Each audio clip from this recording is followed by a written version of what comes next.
praise and adoration belong to our Almighty God. Amen. Happy Sabbath and good evening, precious jewels of the living God. It is of great joy that we can be with you again tonight. Yes, kamusta kamo mga kapaglaom? We trust nga giampingan kamo sa Dios ug ang inyong panimalay through His powerful and mighty hands. Yes, we welcome you all to the seventh night, the second to the last of this week of prayer with the CPUC youth. Yes, and we praise the Lord for enabling our young people to deliver His empowering messages that inspires people to go for the Master. Dear young people, do you feel too weak to work for the Lord? Do you long for strength that you can be enabled? Join us tonight as we draw strength from the source of all might from Romblon Mission. Yes, mga kapaglaom, may the Lord fill us with might as we let His words penetrate into our souls. Good evening once again.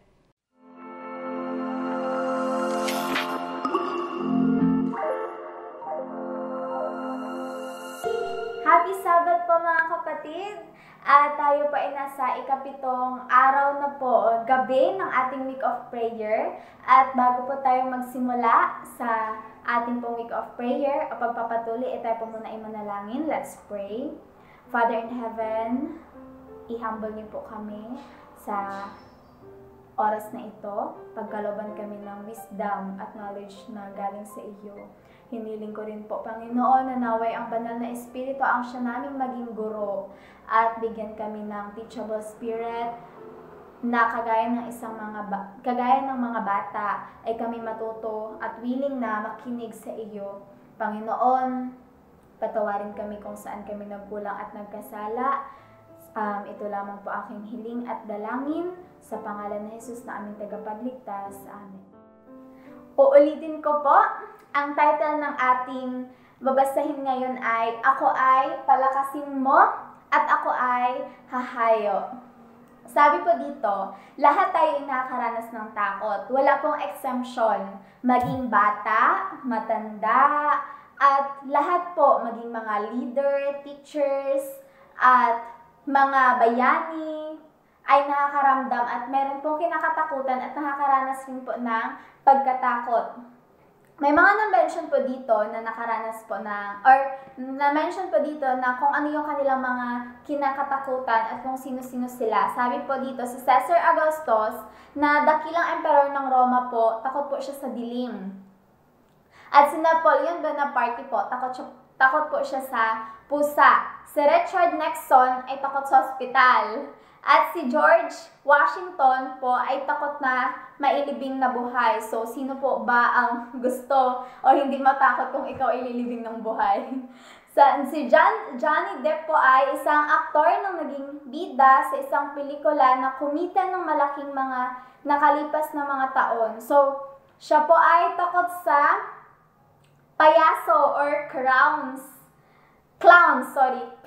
po. At saka po si Michael Jordan na kilalang-kilala bilang manlalaro ng basketball, siya po ay takot sa ilalim ng tubig.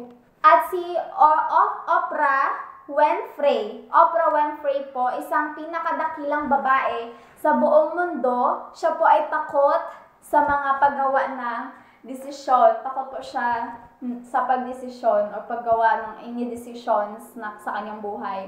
Sabi po dito, ang word po na huwag kang matakot ay na-mention sa Bible ng 365 na beses. At ang takot na word ay naulit ng 200 at na-mention ng 200 na ulit sa Bible. At ang takot at kilabot ay higit po sa 100 na ulit na na-mention sa Biblia. Na-mention rin po na meron tayong mga bayani sa Bible or ating mga heroes na natakot at sila po ay higit sa 200 na mga individual. Sila rin po ay nakaramdam at nakaranas rin po ng pagkatakot. Ang lumang tipan ay ipinapakilala ang kwento ng isang tao na nagngangalang Joshua. Si Joshua rin po ay nakaranas ng takot. At alamin po natin kung bakit ba siya nakaranas ng takot, ano ang hamon na kanyang mga kinaharap. Si Joshua po ay isa pong leader ng mga Israelites na pumalit kay Moises nung siya po ay namatay. After po na namatay si Moises, tinawagan po siya ng Panginoon na maglingkod. Ito po ay makikita sa John chapter 1, verse 2 to 4. Kung meron po kayong pakikuha po ang inyong mga Biblia at pakibuksan po sa John chapter 1, verse 2 hanggang 4. Si Moises na aking lingkod ay patay na. Ito po ay nagsasalitay ang Panginoon. Tumindig ka at tumawid sa Jordan ito. Yun po ang utos ng Panginoon kay Joshua. Ikaw at ang buong bayang ito, ang mga Israelites, hanggang sa lupain na aking ibinigay sa kanila. At yun po ay ang lupain ng Canaan sa mga anak ni Israel. Bawat dakong tuntungan ng talampakan ng inyong paa ay naibigay ko na sa inyo. Tingnan niyo po yung promise ng Panginoon na bawat aapakan nila doon ay naibigay na ng Panginoon sa kanila. Gaya na sinabi ko kay Moises, mula sa ilang at sa Libanon na ito hanggang sa malaking ilog ng Euphrates, sa buong lupain ng Heteo at hanggang sa malaking dagat na dakong nilulubugan ng araw, ay magiging inyong nasasakupan. At before pa lang po ay may promise na ang Panginoon kay Joshua. Take note po, ang promise niya po kay Moises ay the same promise niya kay Joshua. At dahil hindi yun na-fulfill sa panahon ni Moises, yun po ay i-fulfill sa panahon ni Joshua. Dahil si Joshua po ay tinawagan na maging leader after po ni Moises or after na mamatay si Moises. So ito po, meron po siyang tatlo na kinaharap na mga hamon bilang isang leader na humalili kay Moises. Ang una po iyon ay ang pagpalit niya kay Moises. Napaka-challenging po na isang leader kapag po pumalit ka na ikaw po dati yung nililid, tapos ngayon ikaw po yung magiging leader, at ikaw yung pumalit o humalili dun sa nag-lead sa inyo. Napaka-great challenge po iyon sa mga leaders. At alam po natin na si Moises noon ay nakipag-usap sa Panginoon face to face. According to po sa Exodus chapter 33 verse 11. Face to face siya nakipag-usap sa Panginoon. At yun po ay challenging kay Joshua. At kung paano niya po kaya malilid ang mga Israelites na kagaya ng paglid ni Moises sa mga Israelites. Pangalawa po na hamon na kinaharap ni Joshua ay ang pagtawid ng Ilog Jordan. So kung si Moises, ang kanya pong isa sa mga kinaharap noon ay ang pagtawid po sa Red Sea, ito rin po ay naranasan ni Joshua. Ang pagtawid sa Ilog ng Jordan para makarating sa Promised Land or ang Canaan. So, ang Ilog Jordan, ang pinaka-importanting ilog sa Palestine. Nahahati ito ng bansa sa dalawang bansa. So, yun po yung Ilog Jordan yung naghahati sa magkabilang bansa. Ang sabi dito, si Joshua ay hindi lang po siya. Meron po siyang mga kasama pa na 2 million na mga tao na nag-lead or nililid niya papunta sa Promised Land. Take note, hindi lang po si Joshua dito. At kung ang isa sa mga hamon na kanyang kinaharap ay pagtawid sa ilog, at meron po siyang burden o may mga kasama po siya sa likod o kasamahan na 2 million na mga Israelites. So, ang pangatlo po ay ang kailangan ni Joshua na magtagumpay sa sanlibutan. Naniniwala po ako na sa panahon na ito na nag-struggle si Joshua sa pagtawid or hamon na kinaharap niya sa pagtawid sa Ilog ng Jordan. Kagaya ni Moises ay nakakarinig rin siya ng mga murmurs nakakarinig rin siya ng mga complaints sa mga Israelites. At ito ay napakalaking hamon bilang isang leader at baguhan na leader na ikaw yung makarinig ng mga murmurs at mga complaints ng iyong nililid. So, napakalaking hamon sa leader whether ito po ay makapag-encourage sa'yo or makapag-discourage.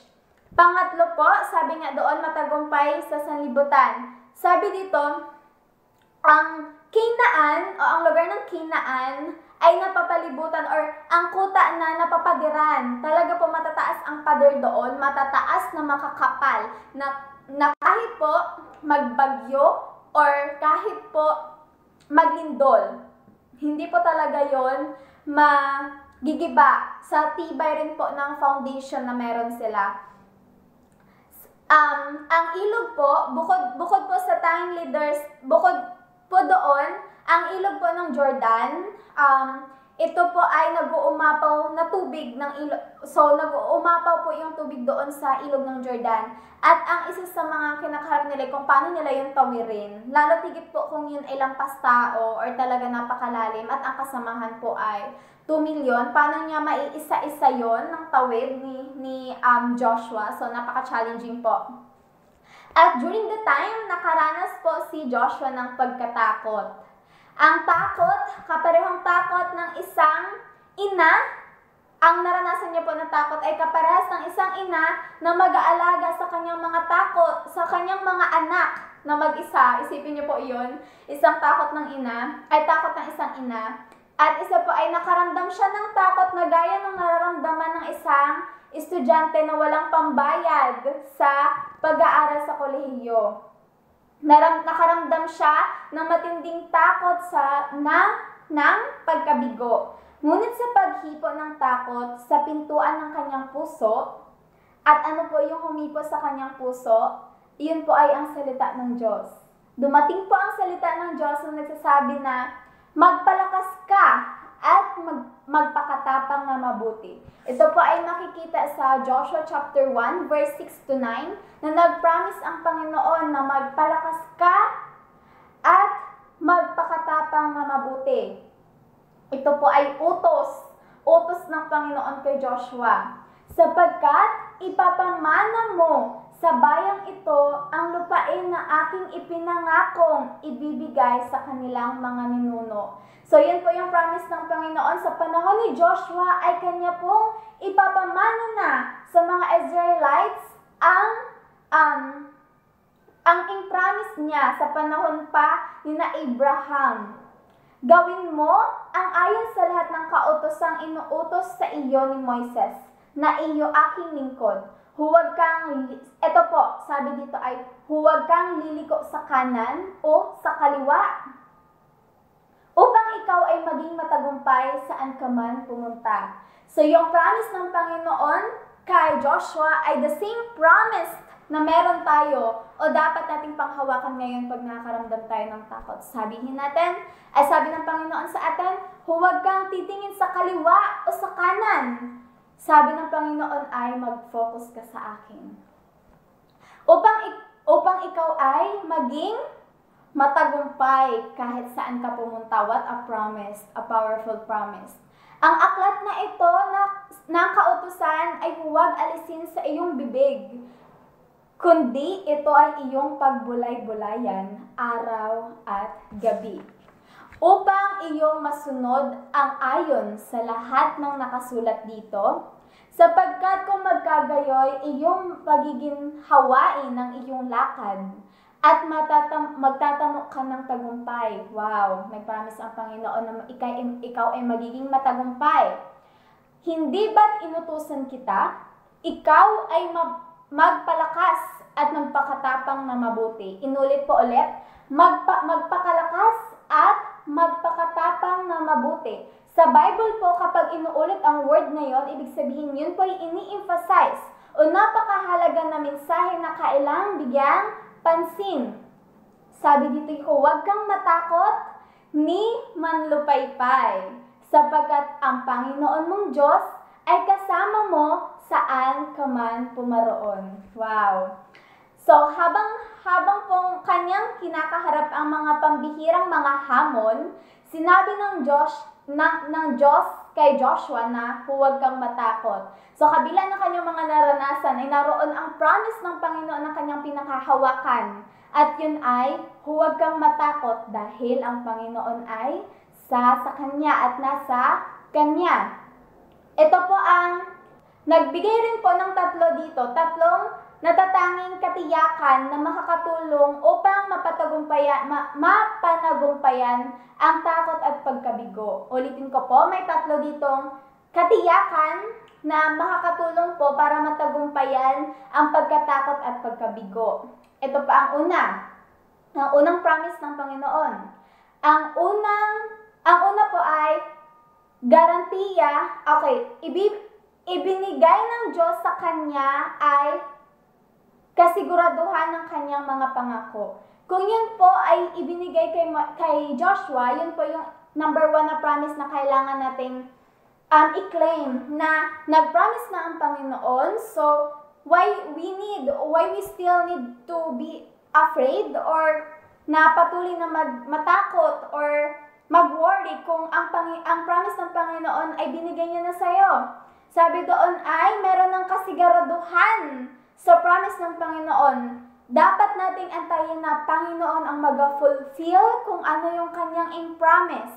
Hindi na tayo po na mga tao ang mag-fulfill kung ano ang kanyang in-promise. Dahil kapag tayo po ang gagawa o mag-take to action sa kung ano ang kanyang ipinangako, ay tayo po ay maaring ma-disappoint. Kaya may mga disappointments po na naranasan ang bawat isa, discouragement. So, hayaan natin na Panginoon, nandito ako, willing ako, antayin natin na Panginoon ang mag-fulfill yun through you. At siya talaga ay makakasama mo para yun ay mapanagumpayan. Pangalawa po ay kasiguraduhan ng kanyang presensya. Kung ang una po ay kasiguraduhan ng kanyang may pangako o may promise na ang Panginoon sa kanya, pangalawa po ay ang kanyang presence. Wow! Sabi niya kay Joshua, in-promise ko na yung kinaan at gagamitin kita at sa panahon mo, i-fulfill ko yon. Yung promise ko na yon. At ang pangalawa niya na promise ay, huwag kang matakot sapagkat ako ay nasa iyo o sa iyo. Kapag ang presensya ng Diyos ay kasama natin, sabi dito'y walang dahilan para magkaroon ng takot. Anuman karami ang hamon na kakaharapin sa daan, may garantiya kay Joshua na ang Diyos ay nasa kanyang tabi. Sa pamamagitan, na magbibigay sa kanya ng tagumpay. So kung kagaya ni Joshua, kung tayo may kinakaharap din na mga problema o pagsubok, narito pa ang kanyang promise. I am with you, sabi ng Panginoon. At kapag ang presensya ng Diyos ay alam natin nasa atin, walang dahilan para tayo ay matakot. Dahil sabi niya ay, ako ay nasa tabi mo at ako ang magbibigay sa iyo ng tagumpay. I will fight for you, sabi ng Panginoon. Pangatlo po ay, binigyan siya ng Diyos ng kapangyarihan ng kanyang salita. Sinabi ng Panginoon kay Joshua sa Joshua chapter 1 verse 8, ang aklat na ito ng kautusan ay huwag aalisin sa iyong bibig, kundi ito ay pagbubulay-bulayan araw at gabi. Meditate day and night upang iyong masunod ang ayon sa lahat na nakasulat dito. Napakahalaga po pala talaga na kailangan na i-meditate natin ang salita ng Diyos para sa lahat ng ating gagawin ay guided pa rin tayo ng Panginoon at ng banal na kasulatan. Sapagkat kung magkagayoy iyong pagiginhaway ng inyong lakad at magtatamo ka ng tagumpay. Kung atin pong i-meditate ang salita ng Panginoon, sa lahat ng circumstances o mga problema, pagsubok na ating nararanasan, tayo po ay mariremind ng promise ng Panginoon at tayo po ay mako-comfort at magkakaroon po tayo o makakatanggap tayo ng peace na mula sa Panginoon o kapayapaan na mula sa Panginoon dahil nag-promise siya na nag-promise siya at marami siyang iniwan ng mga promise sa Biblia na pwede nating i-claim sa lahat ng ating mga pagsubok na nararanasan sa buhay. Para kay Joshua, para mapagtagumpayan ang kanyang mga takot, kailangan niyang tanggapin, maniwala, isipin, isaisip, sundin at ipamuhay ang salita ng Diyos. Sabi doon ay ipamuhay ang salita ng Diyos. Hindi lang tanggapin or kailangan mo tanggapin, maniwala at isaisip mo at isabuhay at isapuso. So, ngunit para sa kapangyarihan ng salita ng Diyos na maging totoo sa ating buhay, para po maging totoo sa buhay natin ang salita ng Diyos, meron po ditong 3 na pagkilos na kailangan nating gawin. Ito pa ang una. Ang una po ay tanggapin ang autoridad nito. Dapat nating alalahanin na ang Biblia ang pinakamataas na autoridad ng katotohanan. Ipinahayag ito na Isaiah na maliwanag ng isulat niya sa kautusan at sa patotoo. Kung hindi sila nagsasalita ng ayon sa salitang ito, ay sa dahilang wala silang umaga. So, napakahalaga po na tanggapin natin yung otoridad ng Bible. Pangalawa po, ito po ang pangalawa na pagkilos na kailangan natin gawin para maisabuhay natin or maging totoo sa atin ang salita ng Diyos. Pangalawa po ay isapuso ang iyong aral. Hindi lang po kailangan nating tanggapin, kundi ay isapuso. Sabi, hindi daw sapat o hindi sapat na tanggapin lamang ang otoridad, ang otoridad ng banal na kasulatan. Kinakailangang unawain ang mga aral nito. Dapat unawain ang aral o unawain ang Bible. Pangalawa po ay gumugol o mag-spend po ng time para sa pagbasa ng salita ng Diyos. At pangatlo po ay pag-isipan ang dakilang mga katotohanan nito. I-meditate natin ang truth na mayroon tayo sa ating banal na kasulatan. Si Haring David ay nauunawa ito ng isulat niya. Ito po ang sinulat niya sa Psalms chapter 1, verse 1 hanggang 2. Blessed is the man, sabi dito, mapalad ang taong hindi lumalakad sa payo ng masama, ni tumatayo man sa daan ng mga makasalanan, ni umuupo man sa upuan ng mga manunuya, kundi nasa kautusan ng Panginoon ang kanyang kagalakan. Hindi lang po yon, kundi nasa kautusan ng Panginoon, hindi lang po sa kautusan ng Panginoon ang kanyang kagalakan, bagkus po ay nagbubulay-bulay po siya araw at gabi sa mga kasulatan. Napakahalaga po na bigyan natin ng time ang pagbasa ng banal na kasulatan. Napakahalaga po ito para sa ating pang-araw-araw na pamumuhay at sa pang-araw-araw na kinakaharap natin. At sa pamagitan po ng pagbasa ng Biblia, mas makikilala po natin ang Panginoon at mas mararanasan natin much deeper ang pagmamahal sa atin ng Panginoon. Pangatlo po, ito po ang pangatlo. Una po ay tanggapin ang otoridad ng banal na kasulatan. Pangatlo po ay isapuso ang aral ng kasulatan. Pangatlo po ay isagawa ang iyong mga prinsipyo. Lubos na walang kabuluhan na tanggapin ang otoridad ng mga kasulatan. Walang kabuluhan yon at ganun din ang isapuso ang pag-aaral nito. Wala rin kabuluhan yon kung hindi natin isa sa katuparan o isabuhay ang mga principles nito o mga prinsipyo. Sabi sa James chapter 1 verse 22, ngunit maging tagatupad kayo ng salita at hindi tagapakinig lamang. So, napakalinaw po, kailangan nating maging doers and not just hearers. So, kung tayo ay tagapakinig lang at hindi tayo tagatupad, sabi dito ay dinadaya natin ang ating mga sarili. So, punta po tayo sa conclusion. Nang nakaraang sandali, ito po ay, ang nagsasalita po dito ay ang author. Nang nakaraang sandali ay nakakita ako ng nakakawili na panayam. So, during po that time ay meron po siyang nakita na interview. And nanonood po siya ng interview ng isang basketballista or mga manlalaro ng basketball. Ang tao ay inalala na sa loob ng maraming mga taon, namumuhay siya ng isang buhay na walang kabuluhan. So, ganito po ang kanyang ginagawa. Siya po ay, umiinom po siya ng alak at nagawa niya po yung mga pagsasaya. Hindi ko po alam kung anong specific, wala po siyang specific. Ngunit isang araw, ito po ang sinabi niya, na ang salita ng Diyos ay nakaapekto sa kanya at ang kanyang buhay ay lubusang nagbago. Ang nakaagaw po ng pansin dun sa author na ito ay ang tanong ng isang interviewer. Na ito po ang tanong ng interviewer. Ano ang pinakamataas na nagawa mo sa iyong career? Ito po ang sagot po nung ine-interview na basketball player. Ang makilala sa Jesus at maipakilala siya sa iba. Doon niya po naranasan ang totoong satisfaction at totoong kasiyahan na nakilala niya ang Panginoon at hindi lang niya po nakilala.